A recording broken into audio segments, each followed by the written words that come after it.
Sementara masyarakat kita memang agak kutil, kurang teliti, cepat heran, gampang kagum. Pernah terjadi suatu saat tabrakan di jalan, keras sekali, korban jatuh berlumur darah, dikerubungi orang banyak. Datang wartawan mau ambil gambar dari dekat, sulit, banyak sekali orang ngerubung. Dia cari akal, tolong saya dikasih jalan ke dekat korban. Orang menoleh semua. Saudara siapa? Saya bapaknya korban, katanya. Dia mengaku bapaknya korban. Ya orang minggir semua. Minggir, ada bapaknya korban. Orang minggir semua, dia maju ke depan korban. Sampai di depan korban pucat mukanya itu wartawan. Kenapa? Yang ketabrak anak monyet, Pak. Dia sudah ngaku bapaknya korban.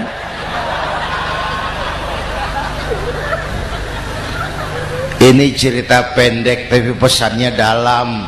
Kalau belum kenal benar jangan cepat-cepat ngakui. Ya, rakyat harus cerdas sekarang ini. Emas pasti kuning. Benar itu? Apa semua yang kuning pasti emas? Udah cerdas lah itu. Udah cerdas lah itu. Hati-hati, ini zaman pencitraan. Orang pandai bikin bungkusan. Oleh karena itu kita juga harus punya filter supaya tidak hanyut oleh kedangkalan-kedangkalan pencitraan itu. Satu itu akhlak kepada Allah. Yang kedua, kepada siapa kita berakhlak? Kepada sesama manusia. Kepada sesama manusia itu siapa? Pertama, sesama muslim. Malam ini saya hadir di sini, saya tidak merasa tamu. Saya hanya keluarga di tengah keluarganya. Bahwa saya lahir di Jakarta itu sih kebetulan. Saya nggak pesan. Yang kita tidak pesan jangan diributkan. Kita nggak pesan. Warna kulit seperti ini kita nggak pesan. Dari suku apa lahir kita nggak pesan. Potongan seperti ini kita nggak pesan. Islam membebaskan manusia dari ras diskriminasi. Pada waktu yang bersamaan Islam mengangkat harkat, derajat, martabat kaum wanita. Ini kasihan dari tadi nggak diajak ngomong nih. Pada waktu yang bersamaan Islam mengangkat harkat, derajat, martabat kaum wanita. Tuh, ibu-ibu mestinya lebih terima kasih sama Rasulullah. Sebelum Rasulullah datang, nasib perempuan menyedihkan, dilecehkan, harganya murah. Sebelum Rasulullah datang, murah. Sebelum Rasulullah datang,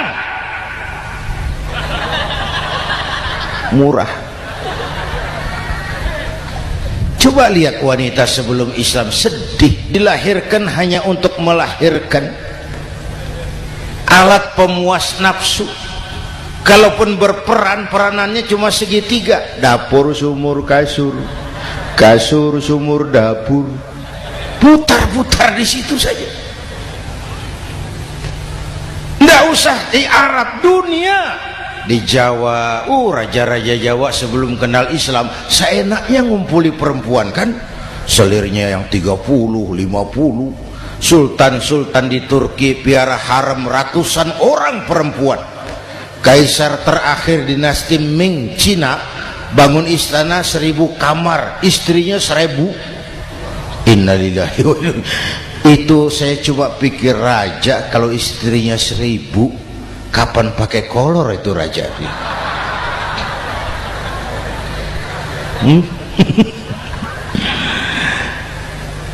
Rasulullah datang terenyuh, an-nisa imadul bilad. Perempuan jangan diperlakukan begitu.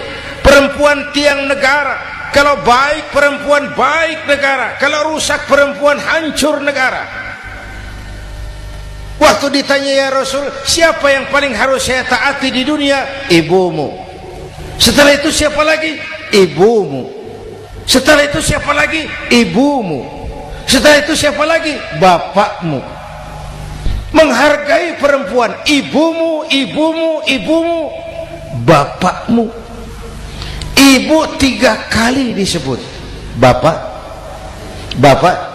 1 kali, ibu 3 kali, bapak 1 kali, ibu 3, bapak 1, bapak. Gimana sih ngitungnya jadi kerok begini? Salah ngitungnya, salah.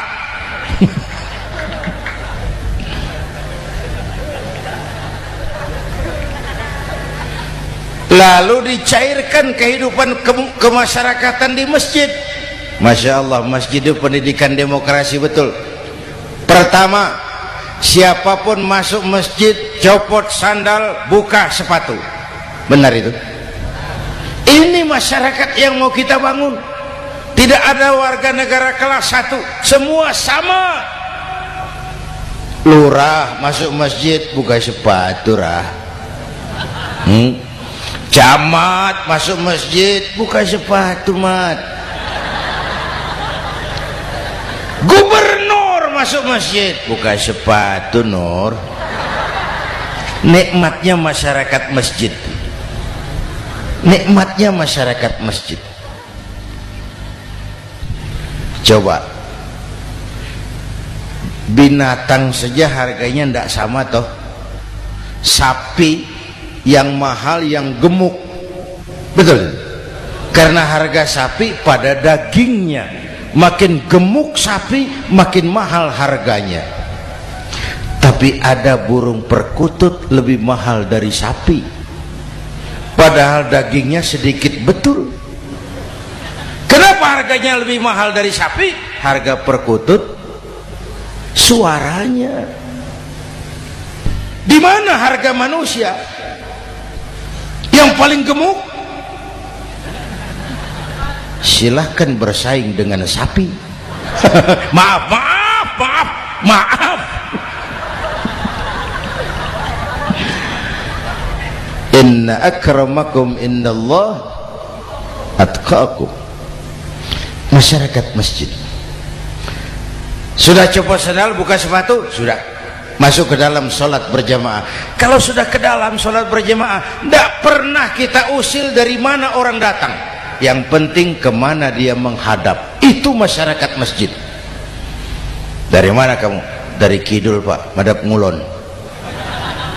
Kamu dari mana? Dari lor, Pak, madhab ngulon. Kamu dari mana? Dari kulon, madhab ngulon juga. Ini kan konsep Bhinneka Tunggal Ika. Dari manapun orang datang, apapun warna kulitnya, dari suku apapun ia dilahirkan, kalau akidahnya sama, itu saudara kita. Lalu sholat berjamaah, apa itu? Hidup bermasyarakat, berbangsa dan bernegara. Harus ada imam, harus ada makmum. Kenapa? Ini saya harus agak hati-hati, pakai sarung angin ini.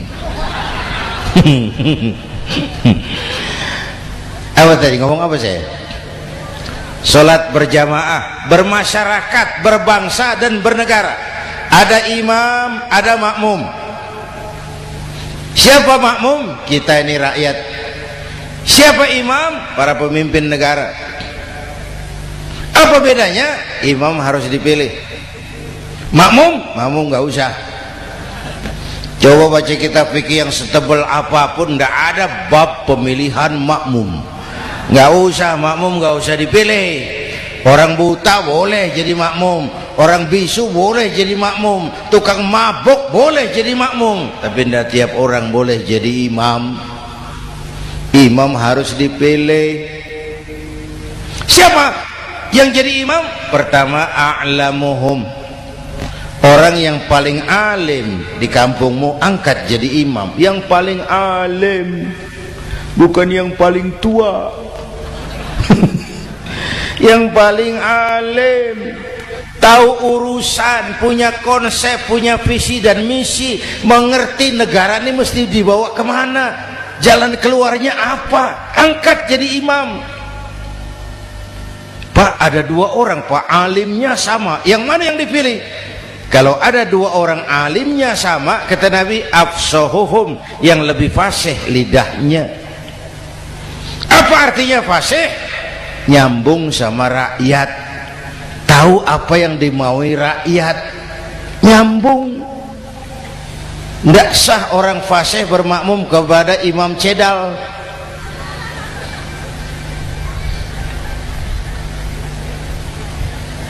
Kenapa Bu?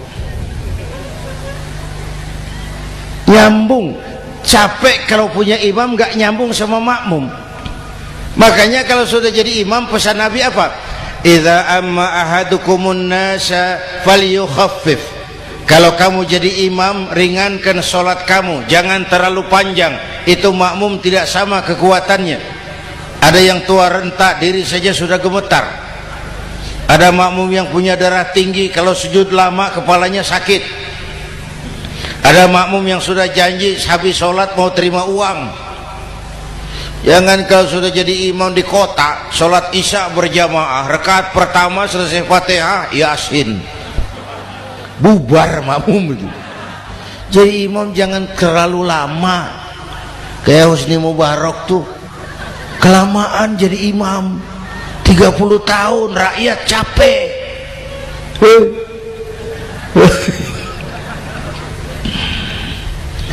Bapak Ibu hadirin yang saya hormati, nah masyarakat Islam ini loyal, taat, setia. Kapan? Kalau imamnya benar. Imam takbir, makmum takbir, imam ruku', makmum ruku', imam i'tidal, makmum i'tidal, imam sujud, makmum sujud. Tapi masyarakat Islam tidak buta. Imam keliru, makmum wajib menegur. Ya, bagaimana negurnya? Mestinya ruku', imam sujud. Wah, keliru ini. Subhanallah, kan gitu. Itu aturan main. Tidak boleh imam keliru, makmum emosi, main pegang, mam, hoi salah, hoi, kacau sholat.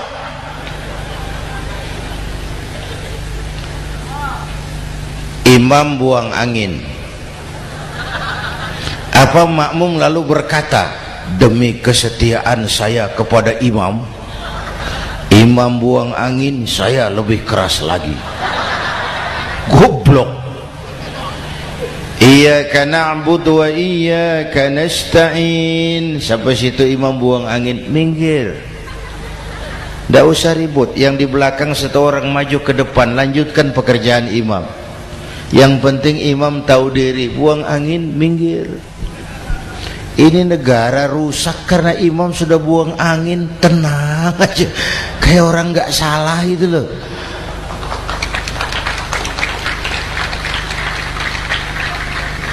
Selesai sholat dikasih tahu, imam tadi buang angin ya sedikit. Apa kalau nggak sedikit lalu nggak rusak sholat itu? Nah, dalam berjaga akhlak kepada sesama, ayo kita jaga kesatuan, persatuan, kerukunan, kekompakan. Ini pesantren Raudhatul Muta'allimin Al-Aziziyah, ini aset kita. Keberadaannya, pengembangannya, kelangsungannya, bukan sekedar tanggung jawab pengurusnya, tanggung jawab kita sesuai dengan bidang dan kemampuan masing-masing. Yang punya jabatan bantu dengan wewenangnya, yang punya harta bantu dengan uangnya, yang punya tenaga bantu dengan tenaganya, yang bisa doa bantu dengan doanya, yang tidak bisa apa-apa bantu dengan diam. Diam saja lumayan loh itu membantu. Bapak Ibu hadirin yang saya hormati, saya ingat almarhum Panglima Besar Sudirman pernah bilang, kamu itu kalau mau menang harus kuat, kalau mau kuat harus bersatu, kalau mau bersatu hidupkan semangat silaturahmi. Mau menang harus kuat, mau kuat harus bersatu, mau bersatu hidupkan silaturahmi. Bapak Ibu hadirin, rukun antar umat seagama.